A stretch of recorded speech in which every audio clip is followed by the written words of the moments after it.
visa. I got my visa. It was approved on the 12th. I went to pick it up on the 15th. Picked it up on the 15th, and my agency booked my flights to the US for January 15th. That's exactly a month from the day I picked up my visa and sent it over to them. When that happened for me, now I knew that, oh, I'm now in this business. This thing now is going to happen.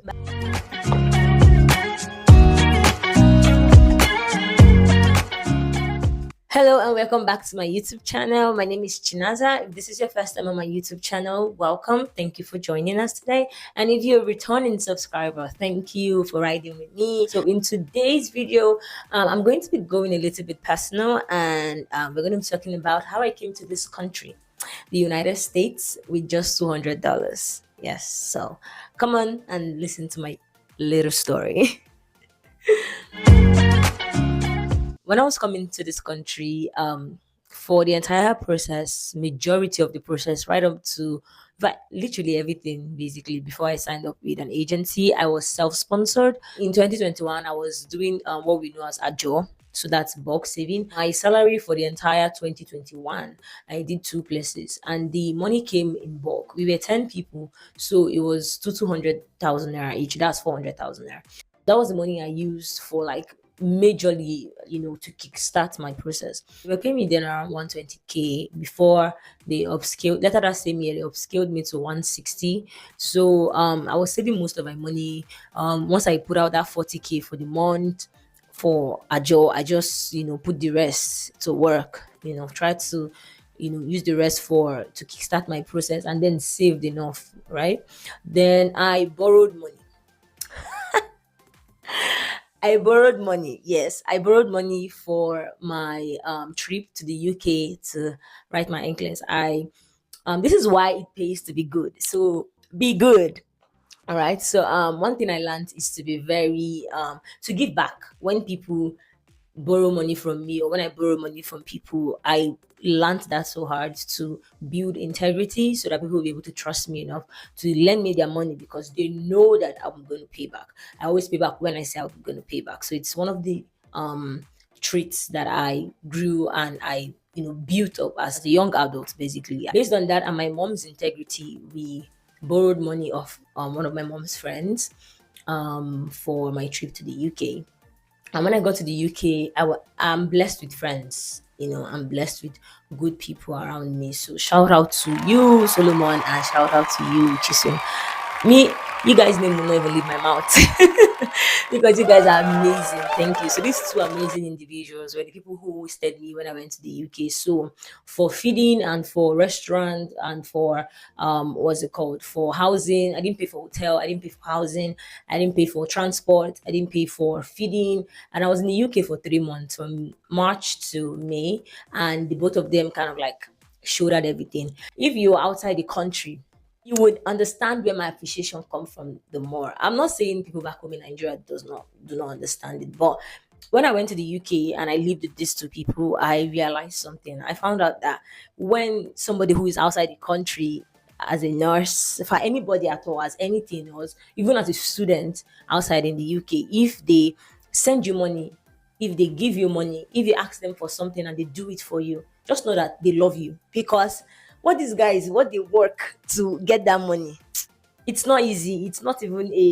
something that so you should take lightly. It's something you should be very, very grateful for. Even if it's 10,000 naira, what they work, so most of them, they leave their houses as early as 6 a.m. and they come back as late as 10 p.m. because they're using the trains, the public system, to go to work. And then they come back in the night, they're exhausted, they're tired. The next day again. When I went to the UK the first time, it kind of opened my eyes to abroad life.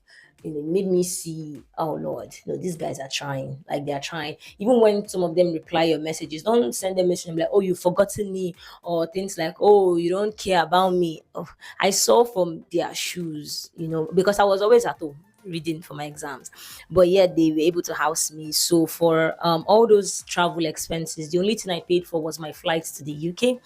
And initially my flight was to be for a week, but I extended it to 3 months because I mentioned earlier, if you've been on my YouTube channel, I mentioned earlier that I failed the NCLEX the first time I tried, and then I had to read, and then I went back to rewrite it. So I wrote it 2 months after I failed it, basically. So I failed March 10th, I rewrote May 20th. moving on.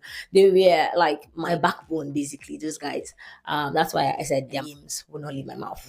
Okay. When I went to the UK, that was how I was able to navigate that. When I came back, now the person who lent me money, he gave us a loan of 400,000 naira for my flight ticket at the time.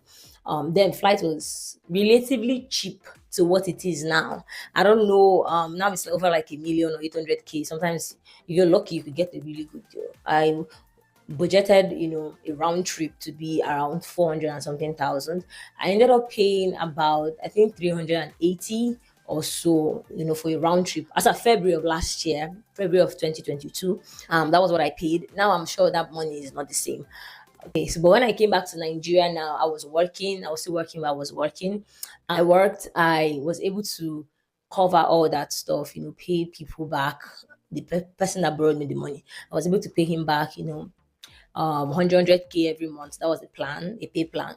So that was what I did. I was moving 100K to a different account, 100K to a different account, 100K to a different account. And he gave me 6 months to pay back. Now, me in my head, when I took the money, I was going to the UK. I had 6 months, right? I knew I was going to be able to pay that back when I come back because of how much I make. And at this time, I had stopped a job. I had finished a job because I did a job for the entire from January to December of 2021. Then in 2022, I stopped doing a job because my exam now was like upon me, and I knew that I was not going to be in Nigeria for the rest of the year, or I could not be working for the rest of the year. And there's no way you hold people money like that. So I will not drag you through the mud. So I knew that, so I stopped doing that. So every month when I came back from the UK, I would move 100K, move 100K like that, and I was able to pay back that person in a time frame that they gave me to pay them back, which I'm very grateful for. They gave me August of 2022 to make sure I pay that money finish, and by God's mercy, I was able to do that.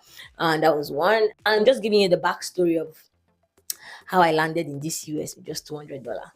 In September now, by the time I was like, okay, let me start saving for the US. Let me start saving for, what I will buy, clothing, food, everything basically. I knew that my agency was going to pay for my flight, so I was not worried about flight. I was just worried about, the food and, holding money in the hand for other things you need to do when you get to the US. So, and my agency at the time had told me that the minimum amount of money you should come into the US with should be about $2,000, because that would help you to stand your ground before you get all your necessary papers to start working and things like that. I knew this. I knew I was not going to have $2,000.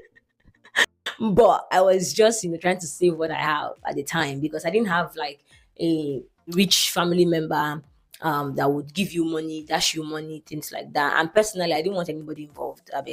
By September, my fee bill had already come out, so I knew that I have to be fast because I would soon leave this country. My fee bill came out. I filled my DS 260 like that same week that my fee bill came out, and they sent my documents. So 2 weeks after that, which was the middle of October, my case was complete. I got a mail that my case was complete, meaning now I'm now in the queue for people who would be giving an embassy interview date. And I decided to expedite my case. Now, at the time when I expedited my case, a lot of people were saying, "Oh, don't expedite your case." Some people's cases were hanged and things like that. Let me just briefly explain what expedition means. So it means like writing a letter to the embassy saying, "I'm a nurse and there is increased shortage of nurses in the United States, and I'm in the process of getting my employment based visa. I got a job. This is where I'm working when I get to the US as a nurse, and I would like for my case to be expedited." Now, this is a 50-50% chance. They could deny you, and if they deny you, it means you are still where you are. There is no negative effect of them denying you, right? The first time I expedited, they denied me. I did it again after 1 week, and then it was approved. So if they deny you, there is no effect. There's no back effect to it. So if you get denied, it's fine. It just basically means that it's still the National Visa Center that is going to give you your interview date, right? But if it gets expedited, it means that your case has been sent from the US, the National Visa Center, down to Nigeria or down to wherever you are. I used the Lagos State's US Embassy consulate. So it was sent from NBC down to Lagos. And I was able to track it and see that it was down in Lagos and it was ready. It was approved ending of October. And when they approved it, now fear. I was so scared because there's a lot of people that said, oh, when they expedite your case and it gets to Lagos, that I could get hanged, you could get lost in the process, you might not get a date immediately. There are a couple of people I knew who expedited as far back as August of last year, and they got an interview date around January or February of this year. It's not like that for everybody though. But surprisingly, I got my interview date on November 5th. Yeah, I got it on November 5th. That was like the first week in November of last year, 2022. That was when I got my interview date, and it was 5 weeks from that day. It was for December 12th, 2022, for 6:30 a.m. So the first set of people that would be doing their interview. So that worked for me. So now, me that is trying to save $2,000, how am I supposed to save $2,000 in how many months? In 3 months now, right? Because I was just blown away. Actually, my mind was blown away. When I got my visa, it was approved on the 12th. I went to pick it up on the 15th. Picked it up on the 15th, and my agency booked my flights to the US for January 15th. That's exactly a month from the day I picked up my visa and sent it over to them. When that happened for me, now I knew that, oh, I'm now in this business. This thing now is going to happen. You see all those our Nigerian wicked matrons. God will bless them. God will just do what he has to do with them, because I don't even know. I resigned from my job for this very reason. I told my matron at the time for my unit that, excuse me, I got an interview date for the 12th, and I needed to go for my interview, right? Because you are being told, even your agency will tell you, keep your job. Do not do any major life changes like quitting your job, like selling your house or selling your car, until you have that visa in your hand, because you could get denied. You could get so many things could happen, right? So they don't want you making big life changes. But me, I told the lady, she was like, okay, now the next rota comes out, and guess what? They put me on night duty. They put me on night duty for December 11th. Oh. Do you understand? And my interview is at 6:30 a.m. December 12th. I was like, you know what? Adios. Bye. And I just put in my resignation and I left. Right. It wasn't worth it. I mean, come on, it wasn't worth it. So I just left, and boom, reality now hits me that I don't have money. The money I had saved at the time, dollar at the time was, I think, 700 or 600 or so. When I started this process, dollar was like 400. Then it was like 800 or so. It hadn't gotten to how crazy it is now. It was like either 6 to 800. I can't really remember, but I knew I needed money, right? So I don't know how, but people started, turning up for me. People started giving me money. Some people gave me 200,000 naira free. My cousin was like, "Oh, you're traveling. Oh, that's amazing. Okay, I'm just gonna send you small something, small something." He sent me 100K. That was like all this money. People were just giving me 100K here, 200K here, even from strangers. Oh my God! Even somebody told me when I went to give testimony in church when I got my visa.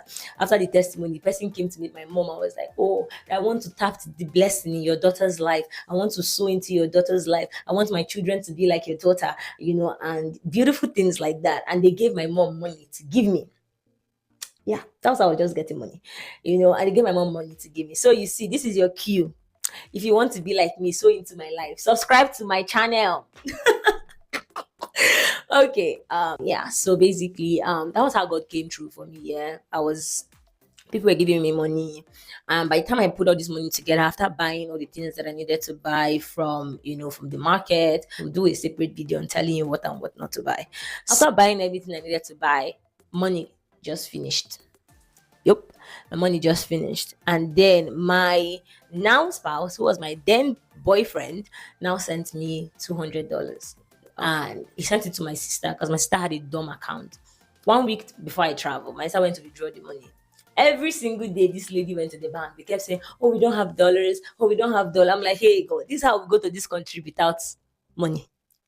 And finally, we were able to get the money. We were able to get the $200, and that was what I basically came into this country with, right? When I came into the country, my agency has this thing, which is part of my contract, where they give you $3,000 as housing allowance, and then 1,500 for other expenses. They call it a relocation bonus. Some people's own are more, some people's own are less, but basically that's what they did for me. So the $3,000 goes into you getting a house for yourself. So if you're lucky and you got a house before you come into the US, you could use that money to foot the bill.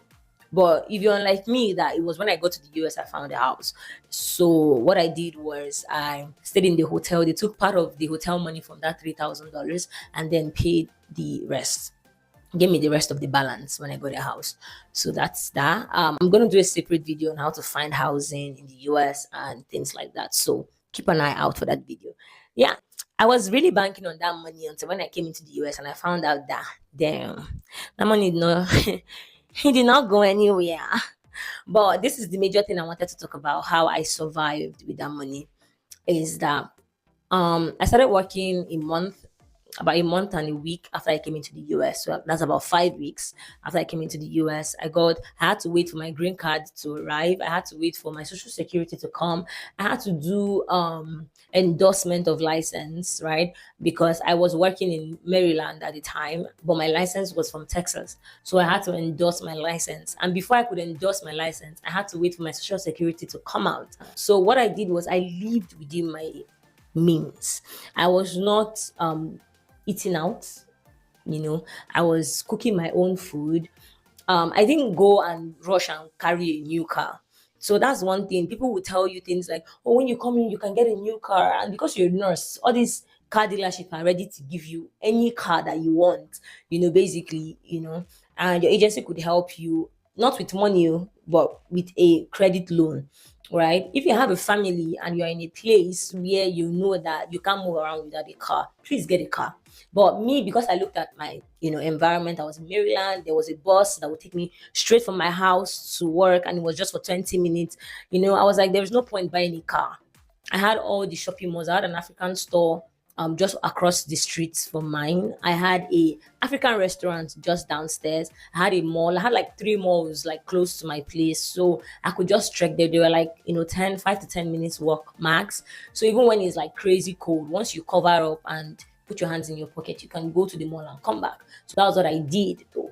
But there are places in the US where there are no walkways, there are no pedestrian walkways. That's how bad it is, right? So you need a car.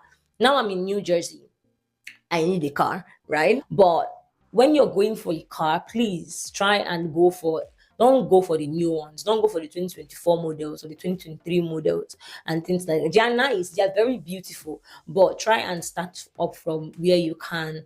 Do you understand? Try and start off from where you can, and then you grow gradually as God continues to bless you when you come into the US. If you want to buy a Mercedes Benz, you buy. If you want to buy a Range Rover, you buy. If you want to buy anything you want to buy now, when you have the money, you do that. But once you come in, please try and live within your means. It took me a while before I bought a bed.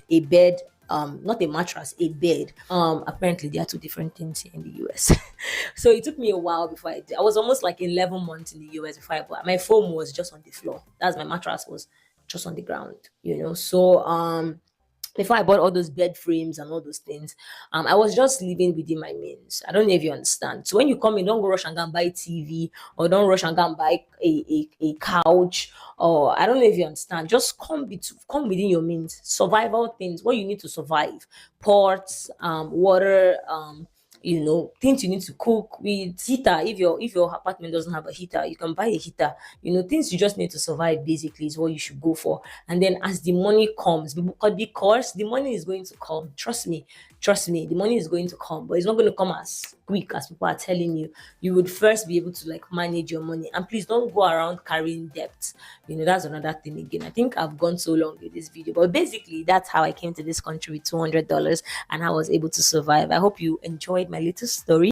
Also, please do not forget to subscribe. Do not forget to like this video, share this video, and everything. I'm begging you people, watch my videos, share them, comment and like. Thank you. Bye.